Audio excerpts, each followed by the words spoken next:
मतलब क्या है? पीपीई का मतलब सिर्फ ये नहीं है मशीन। ये आप अभी तक ये सोचते शायद आ रहे थे कि पीपीई का मतलब होता है नॉन करंट एसिड। ऐसा नहीं है। नॉन करंट एसिड कहाँ कहाँ इस्तेमाल होना है वो भी आपने देखना होगा। IS 16 कहता है हर वो नॉन करंट एसिड पीपीई कहलाएगा अगर वो 3 चीज़ों को मीट करेगा, 3 कंडीशंस, 3 डेफिनेशंस को मीट करेगा। पहली, यूज फॉर एडमिन पर्पस।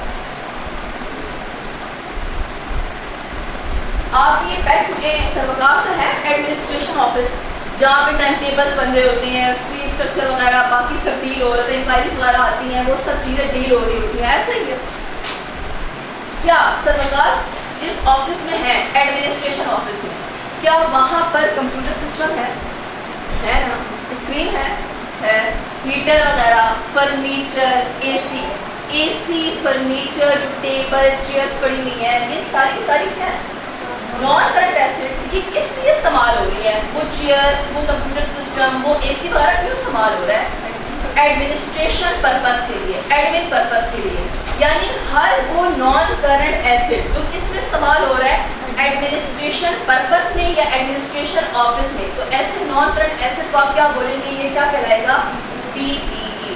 तो जब भी कोई भी non current acid administration purpose में या ऑफिस में यूज होगा तो आप कहेंगे कि आपके पास क्या है? PPE. Second definition, for use for production of products. मेरी फैक्ट्री है, मेरी कोल्ड ड्रिंक बनाने की फैक्ट्री है, तो जब मैं कोल्ड ड्रिंक बनाती हूँ तो कोल्ड ड्रिंक मेरे लिए क्या है? प्रोडक्ट है। तो क्या वो कोल्ड ड्रिंक की बॉटल्स मैं अपने हाथ से बना रही होती हूँ? नहीं, उसके लिए हैवी मशीनरी चाहिए होती है। तो वो मशीनरी मैं किसके इस्तेमाल कर रही हूँ? उन कोल्ड ड्रिंक, उन प्रोडक्ट्स की प्रोडक्शन के लिए, क्योंकि उस मशीन से ही मेरे पास कोल्ड ड्रिंक्स की बॉटल्स बनती हैं, प्रोडक्ट बनता है। यानी हर वो मशीन, हर वो नॉन करंट एसिड जो किसमें इस्तेमाल हो रहा है? प्रोडक्शन में इस्तेमाल हो रहा है। तो वो आपके पास क्या कहलाएगा? पीपीई कहलाएगा। मेरी फैक्ट्री है जिसमें प्रोडक्शन हो रही है, तो वहाँ पर पूरी बिल्डिंग मेरी अपनी है, तो वो बिल्डिंग, वो छत, वो ज़मीन किसमें इस्तेमाल हो रही है?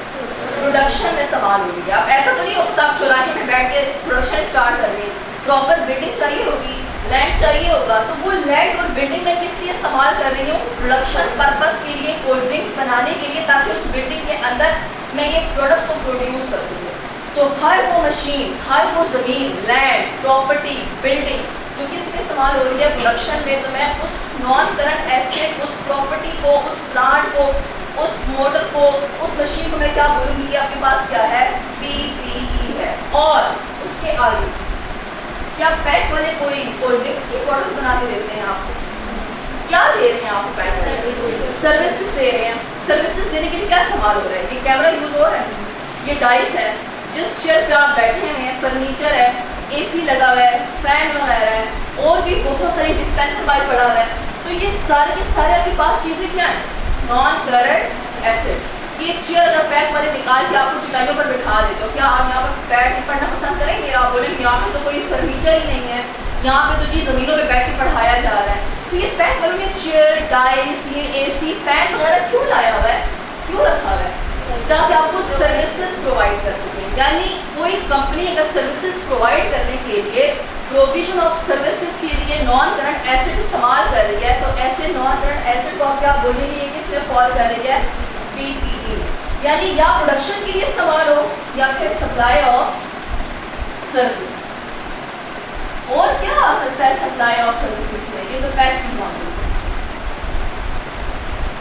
हॉस्पिटल्स में एक्सरे मशीन होती हैं, ऐसे ही है। MRI मशीन जो होती हैं, अल्ट्रासाउंड मशीन जो होती हैं, वो किस लिए इस्तेमाल होती हैं हॉस्पिटल्स में? इतनी हैवी मशीन सर्विसेज सप्लाई करने के लिए, ताकि आपको हेल्थ फैसिलिटी प्रोवाइड कर सकें। तो वो हेल्थ फैसिलिटी, वो सर्विस प्रोवाइड करने के लिए उस हॉस्पिटल में जितने भी नॉन करंट एसिड इस्तेमाल हो रहे हैं, तो आप उन्हें क्या बोलते हैं? ये आपके पास क्या है? पीपीई है। क्लियर? और एग्जाम्पल, ये जो ऊबर वगैरह है, इंट्राइम वगैरह, ये करीम आप कह रहे हैं, और येको वगैरह, ये सब आपको सर्विसेज प्रोवाइड करते हैं। इन सब सर्विसेज को प्रोवाइड करने के लिए वो क्या इस्तेमाल कर रहे हैं? व्हीकल्स वगैरह, गाड़ियाँ वगैरह यूज़ कर रहे हैं, तो वो गाड़ियाँ किस लिए इस्तेमाल हो रही हैं? गाड़ियों को आप बोलेंगे ये किसमें फॉल कर रही हैं, PPE में। और तीसरी चीज, फॉर रेंटल टू अदर्स।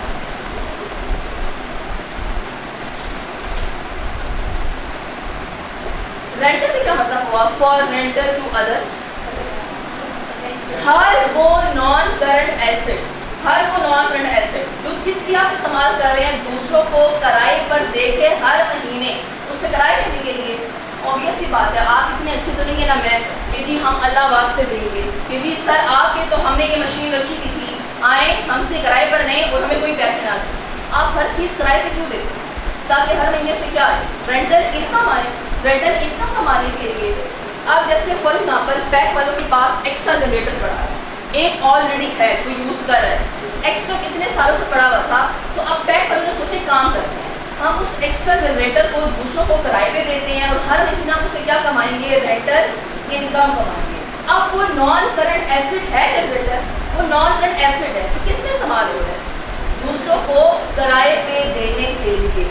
तो ऐसा नॉन करंट एसेट जो आप दूसरों को किराए पे देते हैं उसे आप क्या बोलते हैं, या आपके पास क्या है, PPE। या आपके पास गाड़ी है, आपने गाड़ी दूसरों को किराए पे देने के लिए रखी है कि सर आए, अक्सर होता रेंट अ कार वगैरह, तो वो सारी गाड़ियाँ वो आपको रेंट पे देते हैं और रेंट पे देकर वो आपसे हर महीने क्या कमाते हैं, रेंटल इनकम। अब गाड़ी आपके पास क्या है, आपकी नॉन करंट एसेट, और वो गाड़ी किसकी इस्तेमाल हो रही है, दूसरों को किराए पे देने के लिए, तो ऐसी गाड़ियाँ आपके पास किस पे फॉल करेगी, PPE में फॉल करेगी। लेकिन थर्ड डिफिनेशन में मसला है, ब्रैकेट में लिखें एक्सेप्ट लैंड एंड बिल्डिंग, ये एक एक्सेप्शन है सिवाय लैंड और बिल्डिंग के। अगर लैंड और बिल्डिंग आप किराए पे देते हैं तो फिर वो IS 16 में होगा। जब भी लैंड और बिल्डिंग आप किराए पर देंगे तो उस पर अलग से स्टैंडर्ड लगेगा IS 40 इन्वेस्टमेंट प्रॉपर्टी। लैंड और बिल्डिंग आप जब भी किराए पर देंगे तो उस पर IS 16 कभी भी अप्लाई नहीं हो सकता, फिर उस पर कौन सा वाला स्टैंडर्ड अप्लाई होगा, IS 40 अप्लाई होगा, इन्वेस्टमेंट प्रॉपर्टी। अगर लैंड और बिल्डिंग एडमिनिस्ट्रेशन ऑफिस में यूज हो रही है या एडमिन पर्पस के लिए तो उस पर कौन सा स्टैंडर्ड लगेगा, IS 16। ये लिखने वाले land and building,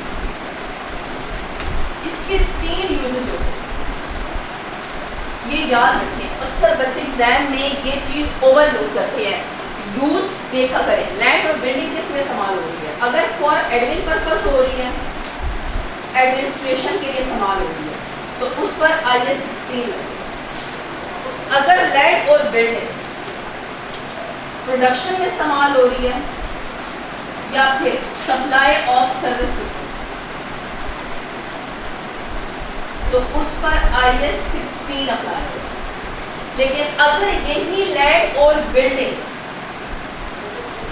rental purpose के लिए इस्तेमाल हो रही है तो फिर इस पर IS 16 किसी सूरत नहीं लग सकता, फिर इस पर लगेगा IAS 40 इन्वेस्टमेंट प्रॉपर्टी।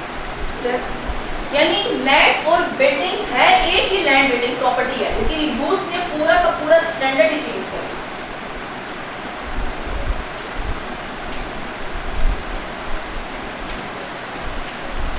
एग्जाम में आपको बताया जाएगा कि लैंड और बिल्डिंग एडमिनिस्ट्रेशन में यूज हो रही है, सप्लाई ऑफ सर्विसेज या प्रोडक्शन में यूज हो रही है, या फिर रेंटल पर्पस के लिए। अगर रेंटल पर्पस के लिए हो रही है फिर आप IS 16 नहीं अप्लाई करेंगे, फिर उस पर अलग से स्टैंडर्ड है जो आप IS 16 के बाद पढ़ेंगे, IS 40, फिर वो अप्लाई करेंगे।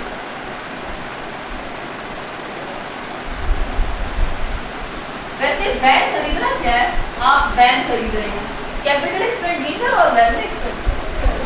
कैपिटल एक्सपेंडिचर आप वैन की रिपेयर एंड मेंटेनेंस करवा रहे हैं, रेवेन्यू पेट्रोल यूज कर रहे हैं आप, रेवेन्यू एक्सपेंडिचर। तो ये देखिए साथ साथ थोड़ी चीज़ों को इस तरह देखा करें। अक्सर बच्चे कैपिटल एक्सपेंडिचर रेवेन्यू एक्सपेंडिचर को सही नहीं समझते, फिर वहाँ पे पूरी की पूरी अकाउंटिंग गलत हो जाती है, क्योंकि आप रेवेन्यू एक्सपेंडिचर को हमेशा क्या करते हो, अच्छा अपने पास लिखने रेवेन्यू एक्सपेंडिचर लिख लीजिए कि revenue expenditure should be expensed out. Revenue expenditure हमेशा expense होती है. Revenue expenditure should be expensed out. Revenue expenditure should be expensed out. Revenue expenditure should be expensed out.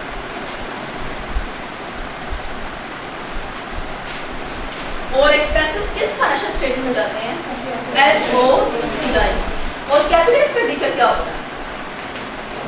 Asset की कॉस्ट में capitalise यानी add होता है. और non current asset किस फाइनेंशियल स्टेटमेंट में जाता है? SOFT. आप किसी भी कंपनी का, मैं आपको भी बताऊंगी नेक्स्ट वीक, किसी कंपनी के SOFP SOCI, जब भी SOFP स्टार्ट होता है तो आप जानते हैं सबसे पहले क्या लिखा जाता है? कंपनी का नाम. ऐसे ही है XYZ लिमिटेड. अब जो के आप FRML में मैनुअल पेपर देंगे तो फिर मैनुअल पेपर में ये चीज़ें बेटर करते हैं, ये प्रेजेंटेशन में आती हैं. तो आपने ये याद रखना है कि सबसे पहले आप जब भी फाइनेंशियल स्टेटमेंट, कोई भी फाइनेंशियल स्टेटमेंट बनाएंगे तो सबसे पहले क्या लिखा जाता है? कंपनी का नाम XYZ.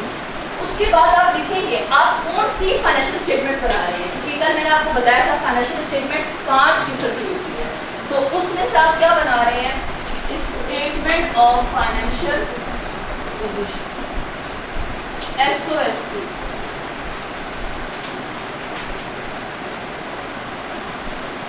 Statement of financial position SOFP. सबसे पहले आप लिखेंगे कंपनी का नाम, उसके बाद आप लिखेंगे कौन सी फाइनेंशियल स्टेटमेंट आप बना रहे हैं, और उसके बाद लिखेंगे एज ऑन 31 दिसंबर 2001 कुछ भी नीचे डेट. एक चीज मैंने आपको आईटीए में बताई थी, SOFP के लिए क्या यूज होता है? एज, एट या एज ऑन. और SOCI के लिए क्या होता है? स्टेटमेंट ऑफ कॉम्प्रिहेंसिव इनकम के लिए फॉर द ईयर एंड. इसके बाद क्या होगा? सबसे पहले SOFP में आपको कौन सी चीज नजर आती है? एसेट्स. सबसे पहले आपको एसेट्स नजर आएंगे. और फिर एसेट्स कितने टाइप्स के होते हैं? 2 किस्म के, नॉन करंट एसेट और करंट. तो सबसे पहले फिर आप हेडिंग देंगे नॉन करंट एसेट, यानी पहले एसेट्स और उसके बाद non current asset. Non current asset में सबसे पहली चीज, अच्छा आपने 1 2 3 ये लिखा है, ये मैं सिर्फ आपको समझाने के लिए लिखा हूं, लेकिन ना लिखने ज़्यादा बेहतर है. नॉन करंट एसेट के नीचे लिखा होगा PPE. हमेशा नॉन करंट एसेट के नीचे क्या लिखा होगा? PPE. और फिर एक डब्बा बना होगा, ये डब्बा. इधर लिखा होगा कॉस्ट, इसके नीचे लिखा होगा एक्यूमुलेट डेप्रिसिएशन. ये आपने पढ़ा था आईटीए में. और फिर ये माइनस, अच्छा ये माइनस का साइन आपने लगाना नहीं है, वैसे समझाने के लिए होगा कि कॉस्ट में से जब एक्यूमुलेट डेप्रिसिएशन आप लेस करोगे तो आपके पास जो फिगर आएगी आप उसे बोलते हैं कैरी वैल्यू, CV. आप किसी भी कंपनी का, आपके पास गूगल वाला तो है, आप किसी भी कंपनी के फाइनेंशियल स्टेटमेंट जाके देखें तो उसमें PPE का भी डब्बा बना होगा, जिसमें सबसे पहली लाइन क्या लिखी होगी? कॉस्ट. दूसरी लाइन क्या लिखी होगी? Accumulate depreciation. जब कॉस्ट में से एक्यूमुलेट डेप्रिसिएशन लेस करोगे तो आपके पास जो फिगर आएगी उसे आप क्या बोलेंगे? Carry value. ये बताती है कि एक्यूमुलेट और कैरी वैल्यू क्या है. इसका बताने का मकसद ये था कि हमेशा PPE आपके पास किधर जाएगा? SOFP में जाएगा. क्लियर?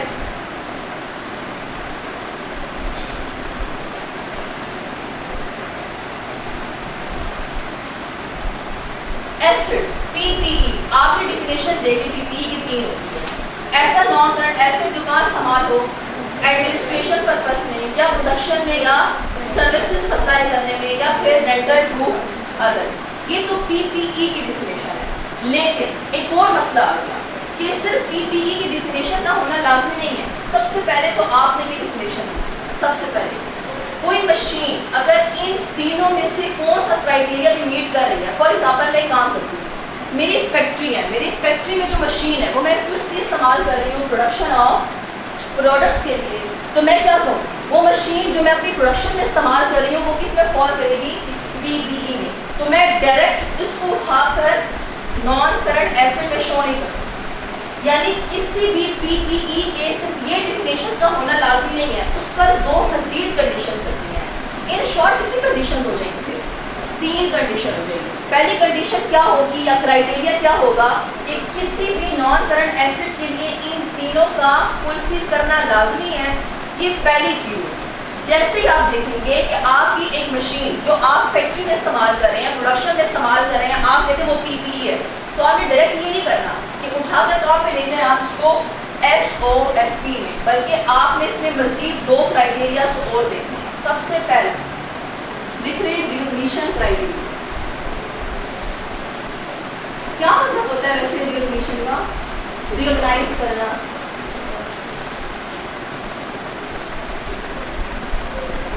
रिकॉग्नाइज का मतलब होता है रिकॉर्ड करना। रिकॉर्ड का मतलब है आप पीपीई को SOFP में कब रिकॉर्ड करोगे?